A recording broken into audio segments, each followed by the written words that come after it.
Hello, everyone. Thank you for joining us today for another episode of our podcast, Talk to the Author, a casual chat with a business book author, hosted by Ron Batin with our special guest today, Toni Guffei, owner of Ratio Marketing, Inc. Before we start, let me introduce myself. My name is Rosemary Falget, and I am the office manager here at ReSourceYYC. We are a co-working space for professionals, so if you're looking for a flexible office space to work for the day or on a monthly basis, this is the right place for you. We do also provide virtual office services to give you flexibility in our new hybrid working world. Virtual offices are great if you don't want to use your home address for your business. I will be sharing the link to our website for you to check out after the session and learn more about our services. Please be aware that this session will be recorded for you and our members to listen later on our website. With that, let's begin the session. Ron Batin is one of our co-founders here at ReSourceYYC, and I will let him introduce himself. Thanks, Rosemary. Sounds busy around the front office there today, so thanks for doing that. And I encourage anyone to come down to ReSourceYYC. I know it's been COVID times, but as people are coming back to work, there's more people looking for a private office, and definitely the virtual office space is a great option for those working most of the time at home. So Rosemary would be happy to help you out. So, and thanks for those who are joining us and are watching the podcast or listening to it. We've at ReSourceYYC, we've really tried to cultivate a community of entrepreneurs and professionals, and really try to introduce people to some helpful people in town, some authors in this case, and also really to help collaborate people with one another in Calgary to build that community. So thanks again for joining us. And if you are live, we will end the podcast and then have some time after for some Q&A if time allows. So again, thanks today. I'd like to welcome Toni. Thanks for joining us today, Toni. Thank you. It's a pleasure to be here, Ron. It's great. It's exciting. There's so many things. I know we're going to try to keep this short, but we could probably talk for hours because the topic is it's timely and it's changing all the time. So we'll try and cover some of the current things that you're working on, and then kind of maybe looking at crystal ball a bit into the future. So I'm really looking forward to some of the topics because there's so much between traditional marketing and digital marketing that actually we'll get to talk about today. So thank you. And actually, I'm going to talk, first of all, you're here because you wrote a book for that very reason, right? There's a lot of stuff on traditional marketing, and you wrote the book Digital Marketing Strategies, and you're also the owner of Ratio Marketing. So this is what you do, and you also teach, you do strategy work in both Canada and US, and you're developing marketing courses and teaching the University of Calgary, previously for Mount Royal, and you're an advisor, subject matter expert for SAIT. So with all of that, we're very happy to have you here because you got a great background. You also do, every now and then you do little lunch and learns for ReSourceYYC. So we're privileged and thank you that you're part of our community, Toni. And I'm thrilled that we can talk about your book today. Awesome. Thanks. Yeah, I miss being there in person, but this is a great alternative. I know, yeah. We're kind of getting used to the digital life now, aren't we? But, Right. but I do miss in person. And we normally end with a glass of wine in our common space after, but I'll invite anybody who's watching to feel free after the podcast to go have a glass of wine. It'll be just like you were here. So we talked a bit about what you're doing now, but actually, why don't we just start with a little more introduction? Just tell us a bit about your career and marketing journey, because you actually didn't start out in the marketing world, and certainly digital marketing today probably isn't at all what it is when you start out your career journey. So maybe tell us a bit about your what got you to this point. Yeah, that's right. I started out, I have an undergrad degree in economics, and I from the University of Alberta in Edmonton, and I went to Vancouver, deciding that's where I'm going to start my career, and lucked into a job at Vancouver Airport. And my first career job, I was super fortunate to get on the runway project. At that time, they were proposing a third runway. So my role was to aggregate the stats and analyze them to help to contribute to the justification of a new runway. So once that runway was approved after about 4 years, part of that was doing PR work because the runway had been so opposed for a number of years. So based on that experience, I leveraged that and I landed a role being a marketing manager for 13 airports in British Columbia, the regional airports like Castlegar and Williams Lake. So I started doing marketing to help them to promote their leased and licensed air terminal space to the local business communities. And then I went back and did an MBA and kind of put my marketing, focused on marketing and put the marketing together with the stats to really build on my market research skills. And that evolved into marketing strategy, planning, and implementation. That's how I landed I moved to Calgary with the Business Development Bank, and that's how I kind of got started my career here, just working on my own. But I didn't make a lot of money in my first few years, so that's when I started teaching as well. And I do both. I couple both, and both of those things enhance the other, I find.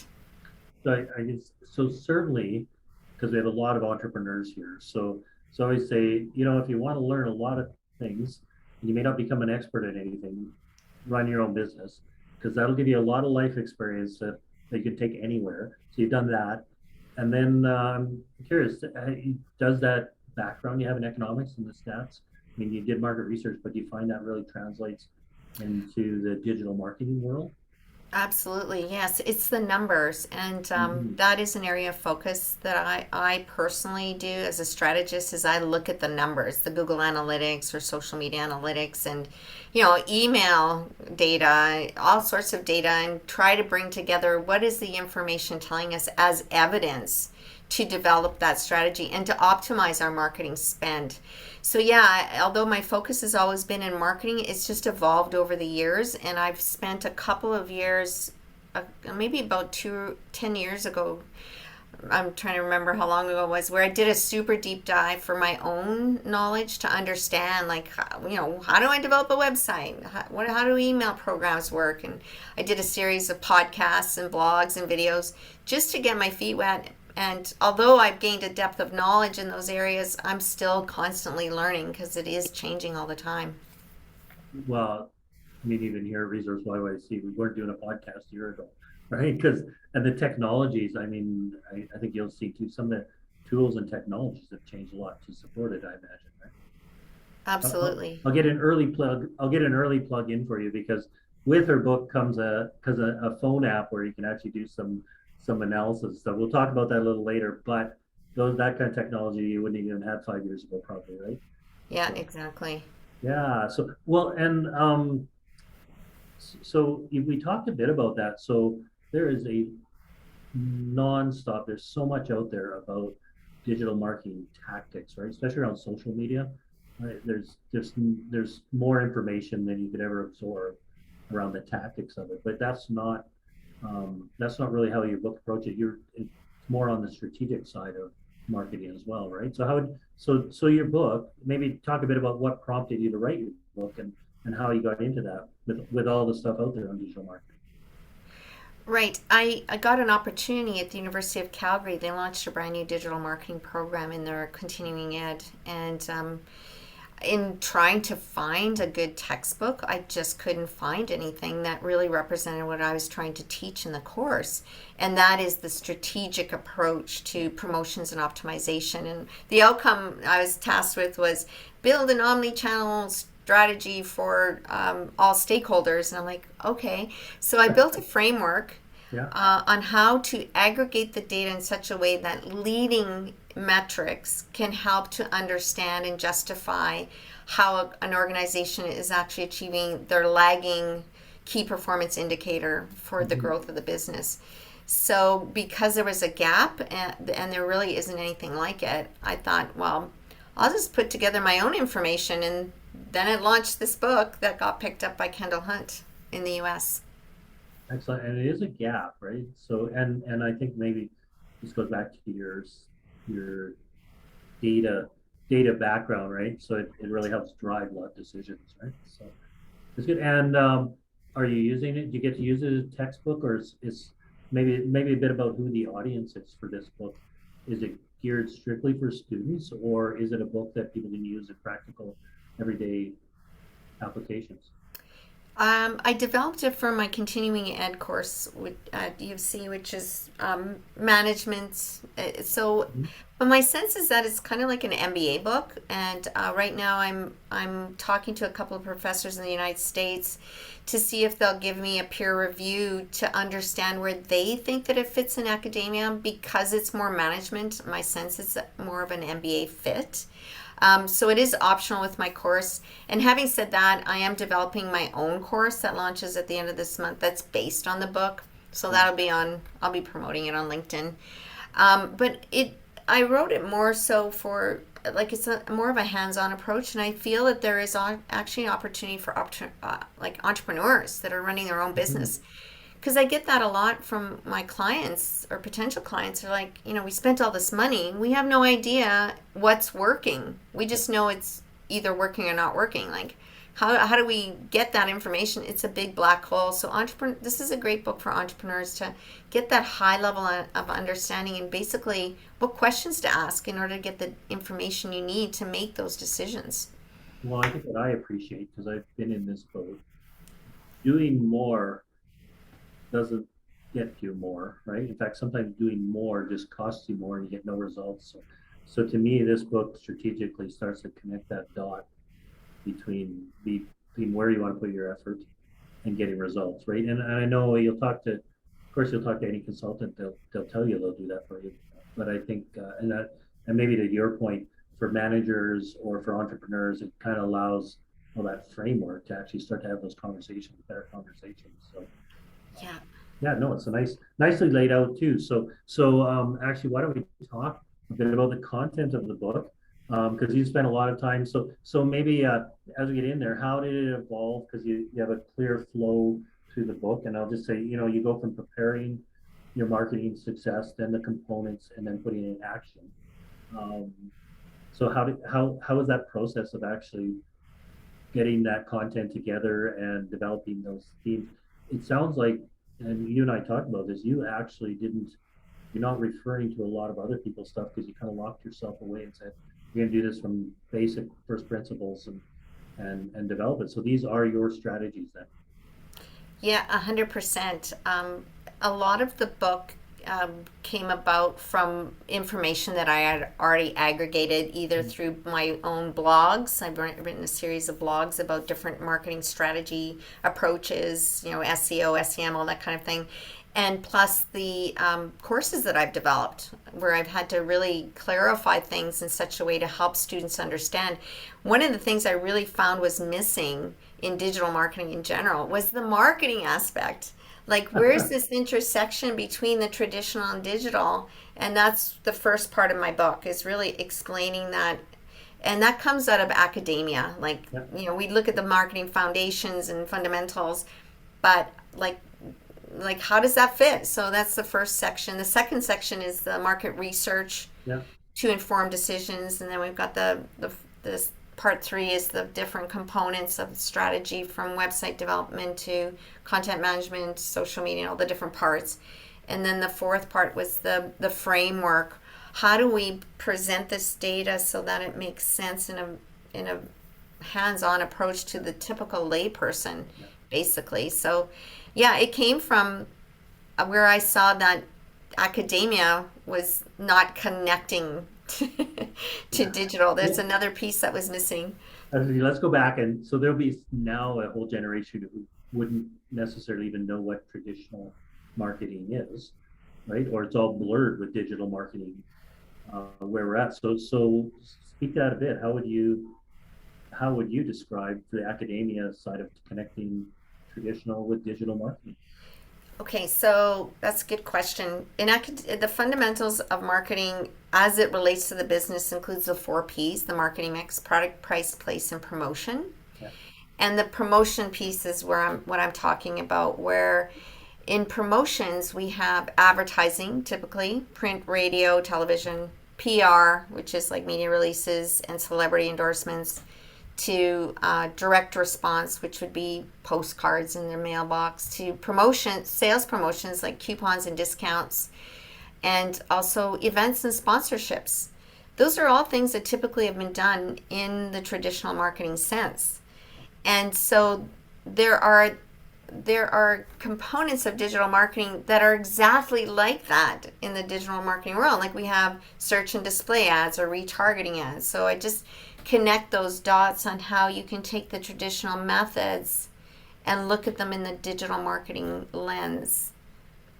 And I'd imagine, everything seems new until you realize actually there's lots of learnings from the old. So have you found that actually when you start to connect those dots, that there's actually a lot of learnings that people need to apply to digital marketing that are actually found in some real world old fashioned marketing? Yeah, the basics of marketing are still the same.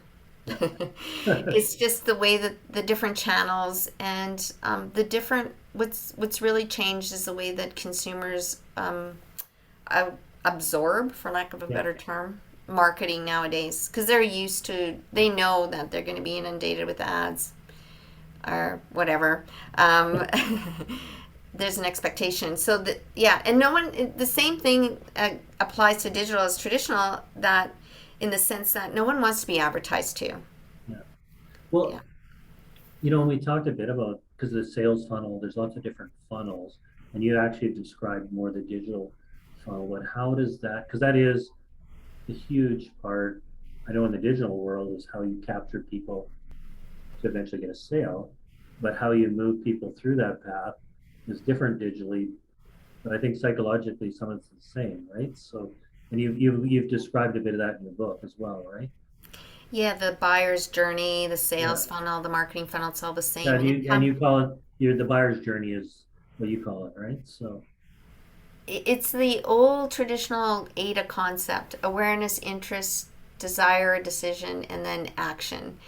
And it's just been brought forward because into the digital marketing realm, because it's just so relevant. Like we can have multiple funnels for different types of segments, different products. But basically, it's awareness, which is things like digital ads or social media, just getting your name out there, to drawing a consumer, potential customers into your scope, kind of thing. We call it the gravitational pull, where they get to know a little bit about you, and then you collect information about them so that you can provide them more relevant content or information to drive them to the point where they actually do something. So they convert. Do you think most managers or entrepreneurs understand that? Probably not. No, and then actually from my perspective, and get impatient in the process, right? Because that journey is a bit of a journey, right? Where people want instantaneous sales. And this is a really, I'll give you a really good example. I was talking to a woman who owns an accounting firm, and she was asking me, can you audit my marketing? I have paid ads, and I got one sale in the last 6 months from there, and I also have, they've recommended that I do a blog. And I said, well, let's take a look at those ads. You got one sale, and that's this amount, but you've spent 4 or 5 times that amount just to get that one client. And then the blog, there's no conversion. So you're at the top of the funnel. You're just creating awareness, but what you really want is to convert them into customers. So what is your digital marketing agency doing for you to do that? And a lot of them miss that mark. And owners or entrepreneurs, they just don't know what they don't know. They're like, it's hit and miss. Well, and when you're busy being an entrepreneur, you so much need and want someone to be able to take that load from you, right? But then and I think this goes back to your book, because the best thing for an entrepreneur is, hey, I need this help. Can you do it? The worst thing is to find out you spend a bunch of money and then not actually got what you were hoping for, right? So kind of your book, I think, and maybe this goes into a bit of the next chapters, is you start to describe some of those things that managers and owners should be looking for, right? And as part of that buyer's journey. So the middle section of the book, where does an overview of website strategies or paid ad strategies. They all those chapters focus on the buyer's journey and what are the things that you need to look at, because you can analyze conversions at every step, not just the purchasing conversion. Yeah. So we're not going to we're going to still, people should buy your book and read it. But I think from going through it, some of those things, especially, well, grad school would be great. So MBAs, right? Because they're going to be looking at all kinds of business. But I also think managers, the people who have some overall responsibility for the business, and marketing is one component. This would be really helpful for them to kind of be able to, at minimum, speak the language and then ask critical questions about it, right? So, Yeah, exactly. Because it is.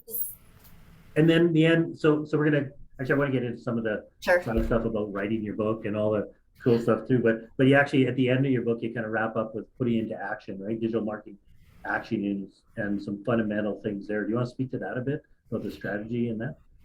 Right.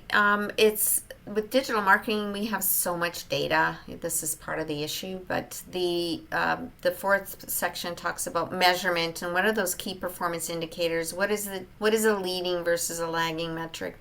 What are some of those numbers that we need to look at? And I talk a lot about industry benchmarks as well. It's like setting that starting point and then analyzing over time. And then the planning is a typical marketing plan of action. But then I wrap it up with the framework, like here's how the data looks and how you can optimize it by continually assessing it on a regular basis and eliminating what's not working or fixing it, or reducing the amount of money spent there, and then focusing more of your time, effort, and money on what is working. And that's how that optimization happens. Yeah. And you added a cool app. So tell us a bit about the app that goes along with your book. When I started teaching marketing research, I was always looking for ways to do research on those 4 Ps: product, price, place, and promotion. And price is the challenging one, because if you outright ask someone, they're going to give you the lowball price. So I had found this economic theory by Van Westerberg, and it's 4 questions that are asked in a very specific way. So I developed an app that instructs how to get those, and it's in the book as well. Like, what are the 4 questions to ask?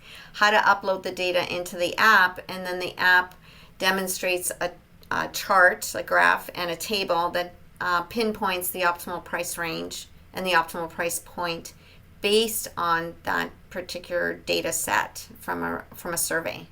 And I love that, because other than that, depending on who you ask, there's a lot of arm waving about that, right? But at least at minimum, this gives you something that's a little more tangible and grounded to even have that, to look at and compare from. Then you can use it to actually as a benchmark, right? So starting place. So. And I've used it for entrepreneurs looking for funding from VCs, because how hard is it to find an optimal price point for your product or service when you just don't know? Yeah. But by doing that research prior and including that as part of your plan, it makes a huge difference. That's awesome. And how is the app thing? So you've done so many things, Toni, including now an app there. How is that? Did you regret getting into building the app process? Is it as easy as writing a book? And the app's quite simple. The app was harder than the book, I gotta be honest. Because it's an economic theory, but I had to source someone who understood like that theory and how to do the formula, and then how to create a way to put that into an app. So the app actually took quite a bit longer than the book to create. It's a lot of effort. But it's a pet project of mine. I included it in the book because I thought there'd be value, but I also include how anybody can look up the theory and access it, but it's public knowledge. Most people would rather use an app if it can do it for them. So a little plug, your app is on Google and Apple downloads. You can do the app stores. Right. It's called the Ratio Marketing Price Sensitivity Analysis. But it's only on a cell phone too at this point, anyways. Yeah. Oh well.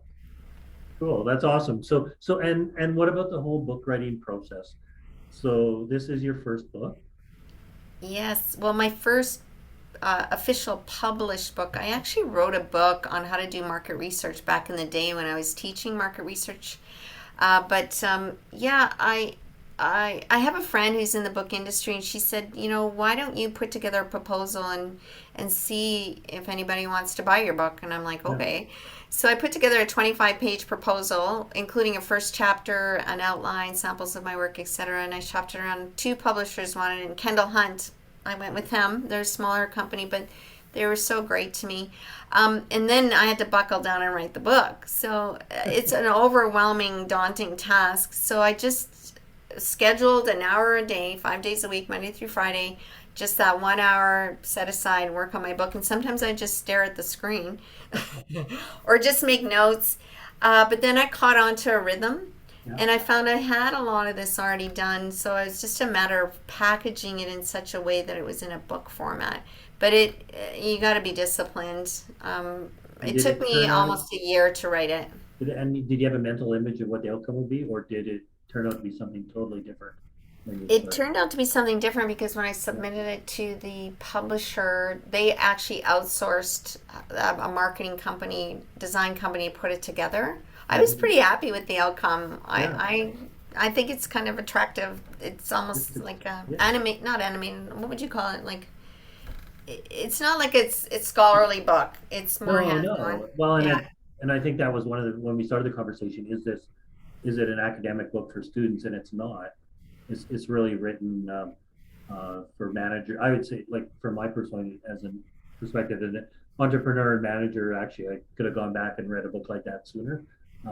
Actually, one of the reasons we do this is because sometimes entrepreneurs and managers don't bother to read it. So hopefully, someone's prompted to go through and you know you're much smarter when you read a book like this after, but you should have read it ahead of time. So it's great, and you did it in digital format, so it's not printed, which kind of makes sense in the digital world because this could be all different next year, right? Well, not all different, but do you foresee having to do versions each year to keep up with the digital marketing world?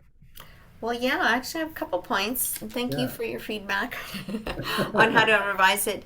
I tried to make it evergreen in the sense that I yeah. didn't pin it to specific dates or data. I tried to make it general conceptually. But yeah, within a year, it's going to have to be updated, I'm sure. Because, And yeah, what's that? well, and in digital form, actually, that won't be hard for people to get it, right? So, Right. and any other books on your horizon there? Now that you got one under your belt? I am working on something that it's more on the leadership side. Okay. Um, and I downloaded I got access to a master class to see Malcolm Gladwell, Yeah. and because I really like his style. It's not my style of writing, but I'm trying to take a lesson from him on how to create a story as opposed to this is what you need to do. So Mhm. that is something I'm cooking up. Yep. Yeah, cool. Okay, not a novel of No.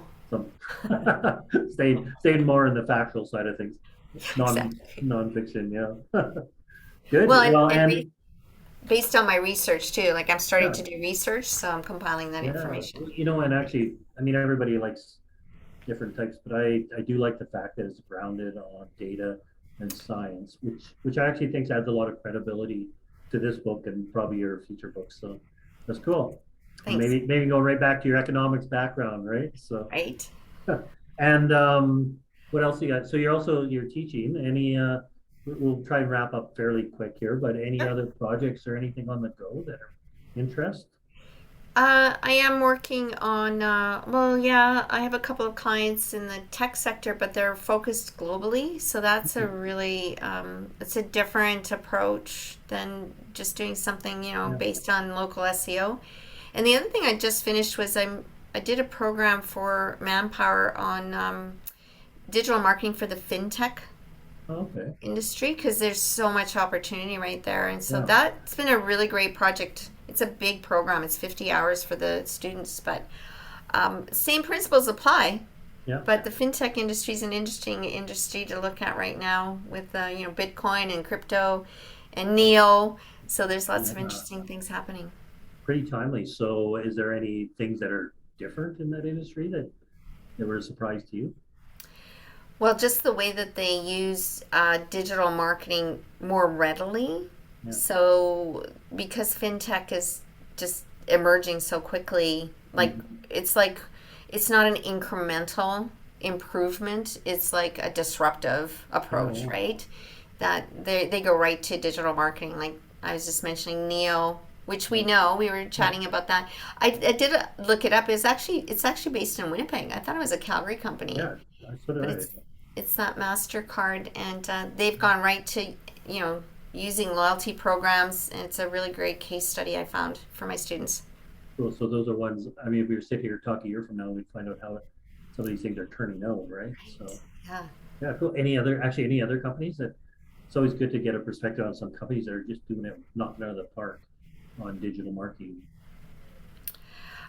Well, Neo was the one that I wanted to mention because of the loyalty program. Like Yeah, they collect information from their app because they're an app. They're on your phone. They make it super easy and convenient. yeah, They give cashback rewards, but what's happening, whether or not the user knows it, is that they're collecting all your data. of course.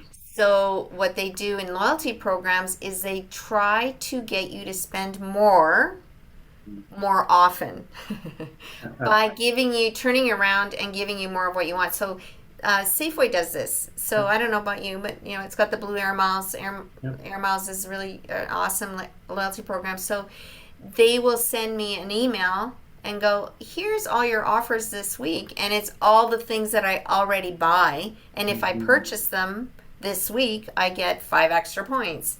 So that relevant content through loyalty data is one way that a lot of companies are really catching onto on how to optimize, because nowadays with so many different companies, it's so competitive online, customization and personalization can really get right to the customer.